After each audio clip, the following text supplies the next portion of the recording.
दोस्तों, यहाँ पर है हमारा यह टिकलू मेंढक जो उछल उछल कर एक पत्थर से दूसरी पत्थर के ऊपर जा रहा है।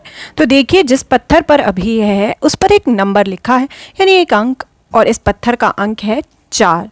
अब देखिए, यह उछला और पहुँच गया दूसरे पत्थर पर। अब ज़रा सोचिए, यहाँ कौन सा अंक आएगा? यहाँ आया 7 अंक, तो इस पत्थर का अंक है 7। अब यह उछला और तीसरे पत्थर पे पहुँचा और इसका अंक है इस पत्थर का 10। अब यह फिर से उछला और अगले पत्थर पर पहुँच गया। अब सोचिए, यहाँ पर कौन सा अंक आएगा? ज़रा देखिए पिछले पत्थरों को और जानने की कोशिश करिए कि यहाँ पर इस पत्थर पर कौन सा अंक आएगा। देखिए तो 4, 7, 10। इस पैटर्न में अंक जो है वो बढ़ रहे हैं। सबसे पहले था हमारा 4 नंबर, और फिर 4 के बाद 5, 6 जो है वो नहीं आया, और अगला अंक आया 7। अब 7 के बाद 8 और 9 नहीं है, और अगला अंक है 10। अब सोचिए तो अगला अंक जो होगा 10 के बाद वो क्या आएगा? 4 और 7 में कितने का अंतर है? वहाँ 4, और यहाँ पर जब हम इसमें 3 जोड़ देंगे तो यह हो जाएगा 7, और 7 में जब हम 3 जोड़ देंगे तो यह हो जाएगा 10। तो अब हमें 10 में भी जोड़ने होंगे कितने? 3। तो यहाँ पर कितने हो जाएंगे? यहाँ हो जाएंगे 13। अब जो हमारा टिकलू मेंढक है वो फिर से कूदा और पहुँच गया आखिरी पत्थर पर। अब यहाँ कौन सा अंक आएगा? ज़रा सोचिए तो। अब हम 13 में अगर 3 फिर से जोड़ देंगे तो यहाँ आएगा 16।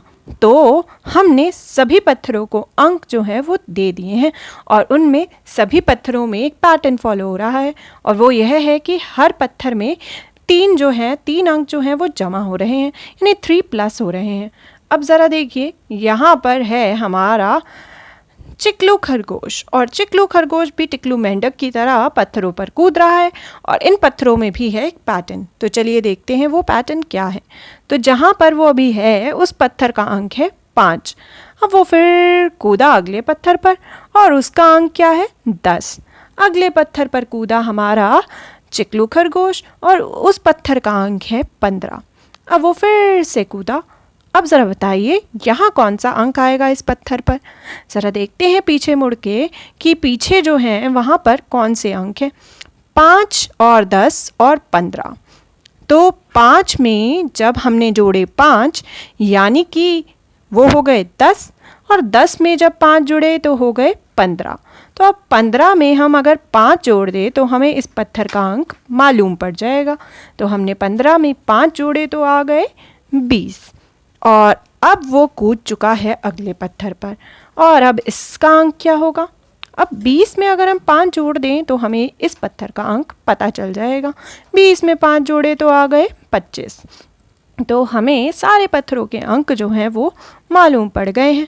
और यहाँ कौन सा पैटर्न फॉलो हो रहा है? यहाँ पर हर पत्थर में 5 अंक जो हैं वो जुड़ रहे हैं, यानी +5। अब देखिए, फिर से आ गया है हमारा टिकलू मेंढक, और अब वो जिन पत्थरों पर कूद रहा है, चलिए देखते हैं उनमें कौन सा पैटर्न फॉलो हो रहा है। सबसे पहले वो कूदा इस पत्थर पे, और इस पत्थर का अंक है 18। और फिर वो कूदा अगले पत्थर पे, और उस पत्थर का अंक क्या है? 28। फिर वो कूदा अगले पत्थर पे, तो उसका अंक है 38, यानी 38। अब वो फिर कूदा अगले पत्थर पे। अब इस पत्थर का अंक क्या होगा? चलिए पीछे जो अंक जा चुके हैं पत्थरों के उन्हें देखते हैं। 18, 28 और 38। अब सोचिए 18 में कितने जुड़े होंगे कि 28 आ जाए, और 28 में कितने जुड़े होंगे कि 38 आ जाए। 18 में जब हमने जोड़े 10 अंक तो आ गया 28, और 28 में यानी 28 में जब हमने जोड़े 10 तो आ गया 38, यानी कि 38। तो अगर हम इसमें 10 जोड़ दें तो हमारे पास कौन सा अंक आएगा? यहाँ आएगा 48, यानी 48। और अब टिकलू मेंढक कूदा अगले पत्थर पे, और इस पत्थर का अंक क्या होगा? अगर हम 48 में जोड़ दें 10 तो इस पत्थर का अंक हमें मालूम पड़ जाएगा, और वो क्या होगा? और वो होगा 58 यानी 58। तो हमने सारे पत्थरों के अंक जो हैं वो पता लगा लिए हैं। और यहाँ कौन सा पैटर्न फॉलो हो रहा है, यहाँ पर हर पत्थर में जमा हो रहे हैं 10 अंक यानी कि 10 नंबर्स। तो यहाँ पर फॉलो हो रहा है यह पैटर्न। अब फिर से आ गया है चिकलू खरगोश। अब देखते हैं वो जिन पत्थरों पर कूद रहा है उसका पैटर्न क्या है। यहाँ पे तो 10 है जिस पे इस समय वो है। अब वो कूदा अगले पत्थर पे और उस पत्थर का अंक है 12। अगले पत्थर पे वो जब कूदा तो उस पत्थर का अंक है 14। अब वो कूदा है चौथे पत्थर पे और उसका अंक क्या होगा। ज़रा पीछे पत्थर जो जा चुके हैं उनके अंकों को देखते हैं, 10, 12, 14। अब सोचिए 10 में हम क्या प्लस करेंगे कि 12 आए। 10 से 12 तक जाने में हमें कितने नंबर्स ऐड करने पड़े, 11, 12। तो यहाँ ऐड हुए 2।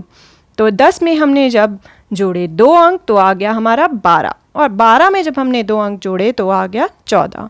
तो अगर हम 14 में +2 कर दे तो हमारे पास आ जाएगा अगला नंबर जो कि होगा 16। अब चिकलू खरगोश जो है वो कूदा अगले पत्थर पे, और अगले पत्थर का अंक क्या होगा। अगर हम 16 में 2 जमा कर दें तो इस पत्थर का अंक क्या आएगा, इस पत्थर का अंक आएगा 18। तो यह 18 जो है यह है इस पत्थर का नंबर। तो हमने सारे पत्थरों के अंक निकाल लिए हैं। और यहाँ कौन सा पैटर्न फॉलो हो रहा है, यहाँ पर हर पत्थर में जमा 2 हो रहे हैं यानी कि +2। क्या आप इसी पैटर्न को आगे लेकर जा सकते हैं? क्या आप पता कर सकते हैं कि 18 के बाद और कौन कौन से अंक जो है पत्थरों पर आएंगे?